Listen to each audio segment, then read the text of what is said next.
The Chicago Bears depth chart and roster, their 53-man roster, is set for the 2025 season after a number of cuts that were needed to get this roster official for the season. We are going to break it all down. Who are going to be the starters and the rotational players for the Chicago Bears in 2025? We have to start it all off, of course, with the offensive line. This is the most important position group for the Bears. They were so bad last year that it affected the entire team's trajectory. That could have potentially been a team that was competing for a playoff spot with the talent. Caleb got sacked 68 times, as we know, third most in NFL history. So, starting at right tackle, it's going to be Darnell Wright, taken 10th overall 2 years ago. It is so important that Darnell Wright develop into the right tackle he was needed. Why? Because the guy that the Bears traded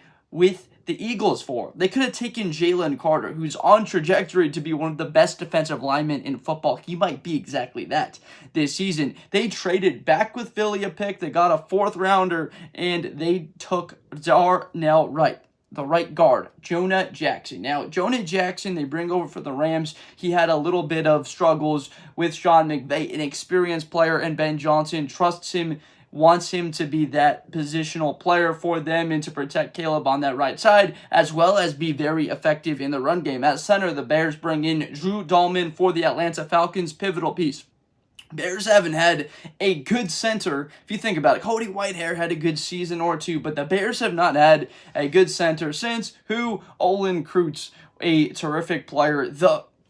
The foundation, the theme, he set the tone for the Bears' entire team. He was a captain. He was a guy that everybody relied on. In 2006, was able for that Chicago Bears Super Bowl team that got there. So Drew Dahlman will be that effective player in the middle that is one of the communicators that sets the protections, and Caleb is able to have that relationship with him. Super important. Now, left guard Joe Thuney, of course, the Bears trade with the Chiefs. Chiefs don't have the cap space to retain one of the best offensive linemen in the National Football League, Joe Thuney, a pivotal piece on the left side of that offense. Ben Johnson loves his versatility and what he will be able to do. Think of what he had to do last year. Had to bounce out to left tackle, struggled a little bit, as anyone would. I'm not saying I could have done that job. Left tackle against that Philadelphia Eagles defensive line in the Super Bowl. At left tackle, Braxton Jones. Now, this is a make or break here. There's also some rumors right now that Braxton Jones might not even make it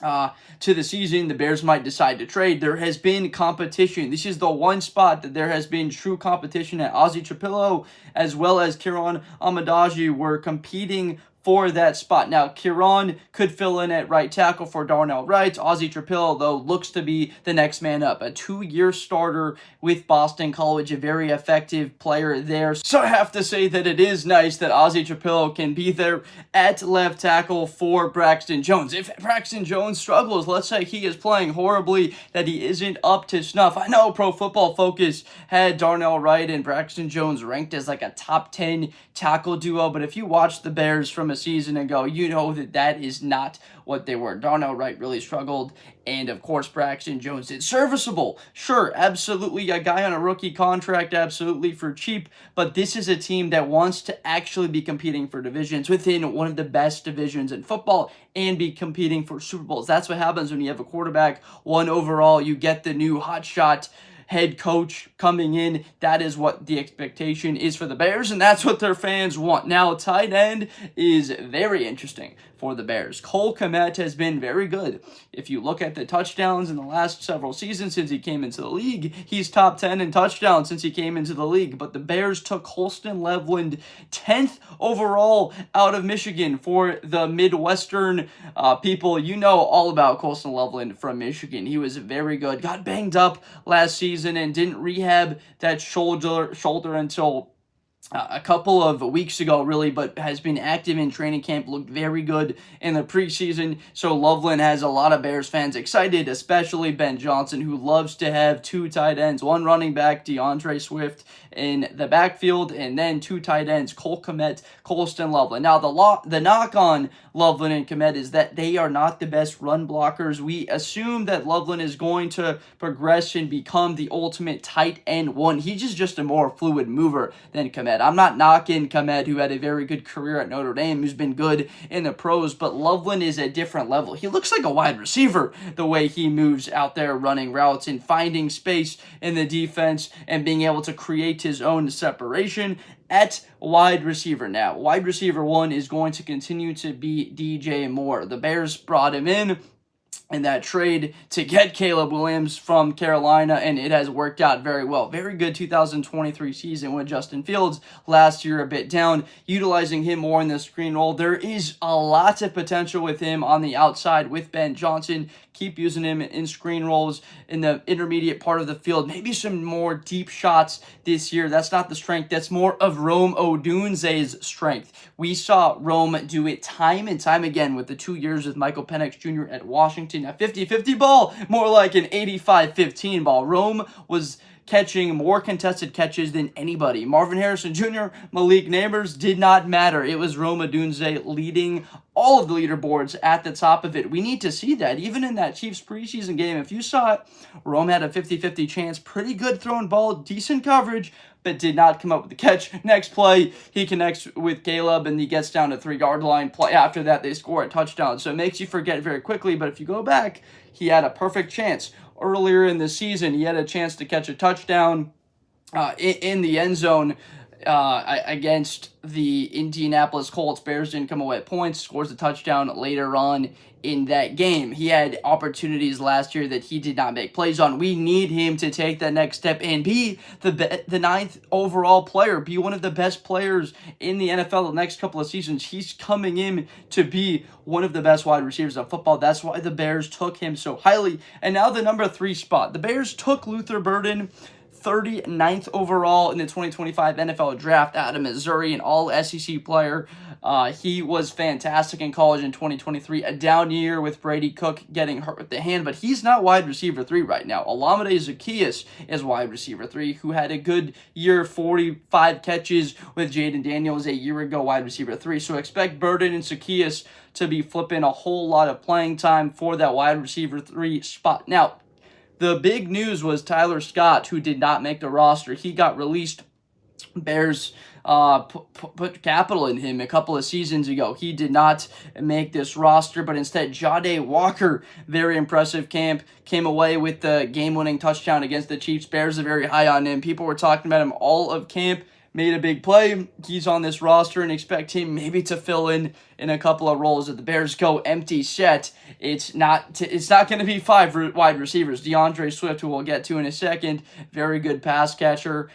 He has the ability to line up there at a wide receiver, but with Loveland and Kmet, you're not going to see more than 4 wide receivers on the field at any given time for Chicago, but you could see 4, in which case I think that Walker would be the 5th man out. Now, DeAndre Swift did not have a good season last year. He had 3 great runs. He had a big run against the Rams, and he scored that touchdown with a 50-yard run, a yard touchdown run against LA. He had a big run against Washington, about 50-yarder to score, gave the Bears some life in that game, down 12-0, bam, down 12-7, leading that comeback, really should have won that game. And then later on in the season, about a 40-yard run against the Green Bay Packers gave him a 19-14 lead in the fourth quarter. Bears go for 2 and do not get it, but he really had those 3 runs, but that was about it. Bears need to utilize him a lot more in the pass game because of his effectiveness coming out of the backfield. That's why the Lions took him in the first round. He's got 4.48 speed, still a very dynamic runner. You can see his hurdling ability. With that new offensive line, we are expecting at least 4.5 yards a carry from DeAndre Swift. High expectations. If not, Bears could definitely go running back. Katron Allen, Nick Singleton, Jeremiah Love, all coming out of the next 2026 NFL draft. DeAndre Swift, the big cap hit. Again, about $10 million, so would not be at all surprised if Chicago didn't move on him. So a very big prove-it year for DeAndre Swift. Behind him is Roschon Johnson, a lot more the physical bruiser guy. He played there with Bijan Robinson at Texas. 3rd down and 2, 4th and goal from the 1-yard line, give it to him to get into the end zone. Had a good amount of touchdowns last year. But then Kyle Monangai, the running back out of Rutgers, good production the last couple of seasons. Expect him to split a bit more time. I actually think that Monangai gets more carries on the season than Jaylon Johnson. Don't think that so much as a hot take. You could kind of see it. Got that explosiveness, so productive, playing for a team that wasn't all that great, but the lone bright spot for Rutgers the last couple of years. At quarterback, Caleb Williams, we need him to take that step and be the franchise quarterback. I don't want to wait. We don't want to wait till year 3. No Bears fan wants to wait until year 3 to know if Caleb Williams is a guy or not. Year 2, you'll know. Year 3, it's like that typical year. Everything is accelerated because of Ben Johnson. If Caleb throws 25 plus touchdowns and less than 10 picks, he's the guy. You understand that he's the guy. This thing with Ben Johnson, the Bears are going to be in position competing for the division within a year. He puts up numbers like that. The expectation really from Bears fans is that he puts up 27, 28 touchdowns, throws for close to 4,000 yards, has around 10 interceptions, productive play, and Chicago finds themselves competing for a playoff spot around 9-8 as a record. So Caleb needs to do it. The Heisman Trophy winner took him above Jaden Daniels. We don't need to remind Bears fans who was taken at 2nd overall in 2017, and Trubisky, who he was taken over. So Caleb Williams needs to work out. Big matchup against Washington, week 6 off the bye. Bears are going to need that. Pageant played very well throughout the preseason. 3 touchdowns in that second half against the Chiefs, leading that comeback, and so he earned himself that $10 million contract, very well deserved. Everybody is happy for him. And then third stringer, Case Keenum, he rounds out, keeps that veteran presence in the quarterback room. Very important player. Remember, he led Minnesota to the playoffs a couple of years ago. He was the quarterback for the Minneapolis Miracle. Now, on the defensive side of the ball, we are going to start off with Montez Sweat. Chicago traded a 2nd-round pick for Montez Sweat in 2023. The year was going downhill. They became the worst team in football. Still, they traded for Montez Sweat.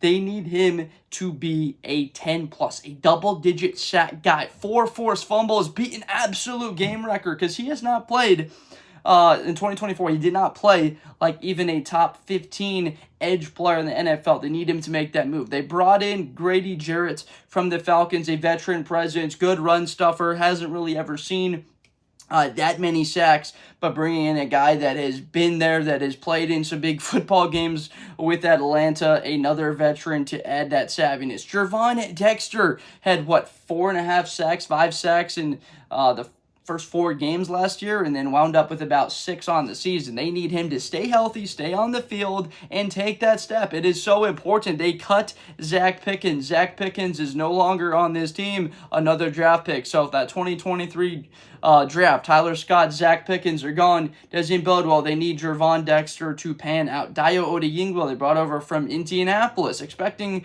him to produce, right? He's going to be paid $18 million next year, whether they have him on the roster or not. So they need him to be an effective defensive end. In this Dennis Allen defense, it is so important. You have your guys, Dayo Odeyingbo, 6'6", 275, Montez Sweat, 6'6", 270, but he runs a 4.4, one of the most Julius Peppers guys that we have seen. So they need Odeyingbo to be effective. Now, they took Shamar Turner the latter part of the 2nd round. I was really excited about seeing Shamar Turner. Ferocious, A&M, him and Scourton were just incredible on that defense a year ago. Big part of why A&M got all the way in a winning-in position playing against Texas the last game of the season. Austin Booker, 5 sacks in something like 50 snaps in the preseason and then gets hurt. So not expecting Booker or Shamar Turner to be on the field healthy really till October. Want to be careful there because with the early bye, week 6, you could integrate them in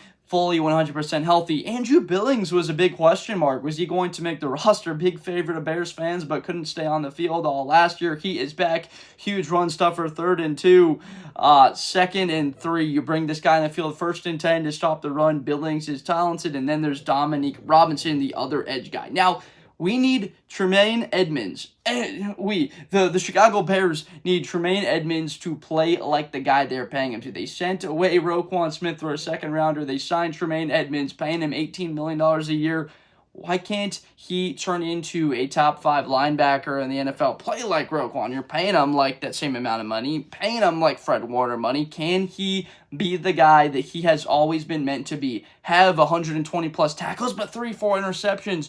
Also have a couple of forced fumbles, get into the backfield, 10 plus tackles for loss. Same exact thing, TJ Edwards. These guys, one of their strengths is their pass coverage, really good pass coverage ability between the two of them, but the expectation is that this is a top 5 middle linebacker duo in the NFL, and if they are not, to be honest, it will be a disappointment with what they are paying them.